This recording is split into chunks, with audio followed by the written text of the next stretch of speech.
All right, so to get us started, what we want to do this today is we want to look at how we would cancel when we're doing that conversion process. So if we go back to kind of what we practiced here a moment ago, where we were canceling, you can see our seconds was the main thing that we wanted to cancel out.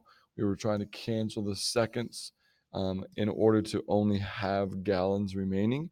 That's kind of our goal today, is to convert and cancel a variety of units. We're not going to do this page right here. This takes a whole lot more hands-on attention. So you can go ahead and skip that one.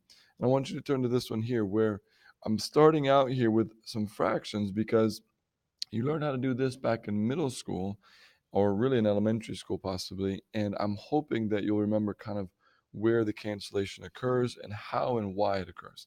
So look at those three fractions with your neighbor and tell me if you can kind of identify, hey, where do you think certain things are going to cancel, and see what we'll be left with. So hopefully you're noticing that in order to cancel, the key word here is cancellation. We're trying to cancel things. In order to cancel, basically what you have to have is you have to have two identical things. That means two equal things, something on the top going all the way across, and then on the bottom going all the way across. Okay, so if we look at that and we look at our um, numbers on the top, we have the numbers 3, 7, and 2, and then we have the numbers on the bottom. We have the numbers 2, 3, and 5. Okay, so hopefully you're noticing that, hey, really what I can do is I have both a 3 on the top and a 3 on the bottom. So what that actually does is they actually cancel each other out. The reason why that happens is because 3 divided by 3, really this is division because one's on the top, one's on the bottom. Division simplifies to 1. So 3 divided by 3 is technically 1. So what we're going to do is we're going to put a little 1 off to the side of each of these guys. Okay? 3 divided by 3 is 1 over 1. All right, what else? Do we see anything else that might cancel? Hopefully you're saying that we have a 2 on the bottom and a 2 on the top. So those as well are also going to cancel to positive ones, right? So we have a positive 1, positive 1. These ones don't really change anything or affect the problem, but they are there, okay? So basically, what are the pieces that are left? What's left in our problem? Well, the only thing that we have remaining is a positive 7 on the top. So that's what's left here. Okay. And then a positive 5 on the bottom. That's what's left here. So the remaining fraction, the only thing we have left, is 7 over 5. And that's essentially the same skill we're going to be using today in converting some speeds. Our main concern is, can we convert some speeds? But before we get into the numbers, what I want to do is I want to practice some speed conversions just using units. So on this side, let's go ahead and create a speed, and our speed that we're going to create is going to be in yards per minute. Okay, which no one really thinks about. No one says they're driving on the highway at 5,000 yards per minute. No one says that.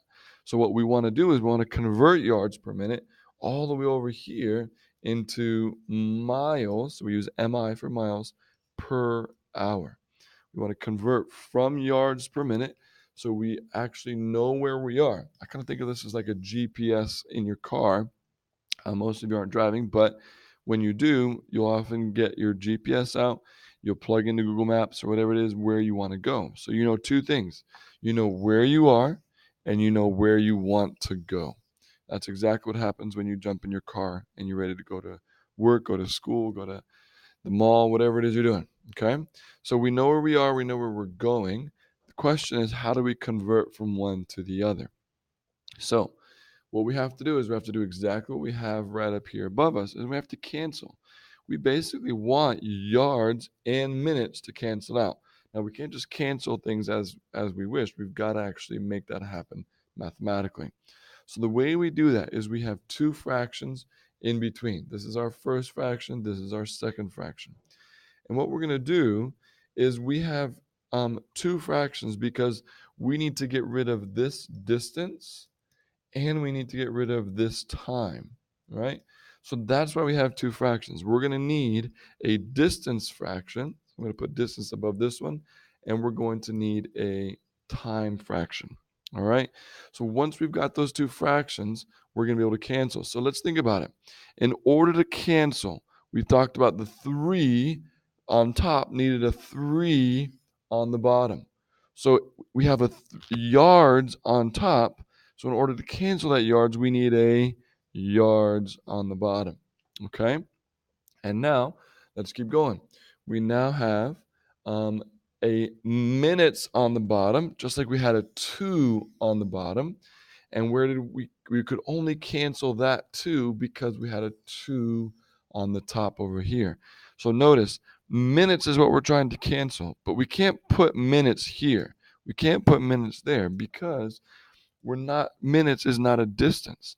We have to put minutes here on the top of our fraction, but in the time fraction, because that's what's going to cancel minutes out.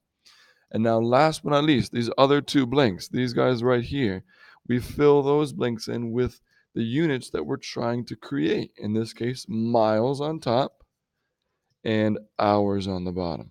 Okay, so you'll now see that what happens is yards on the top here is going to cancel yards on the bottom here. Minutes on the bottom here is going to cancel minutes on the bottom here. And all we're left with is miles on top. There you are. And hours on the bottom. There we are. So that process that I've just taught you is super, super important. So take a minute, rewatch it if you need to. Think about it, talk it over with a neighbor. Really try to wrap your mind around that process. And we'll keep going from there.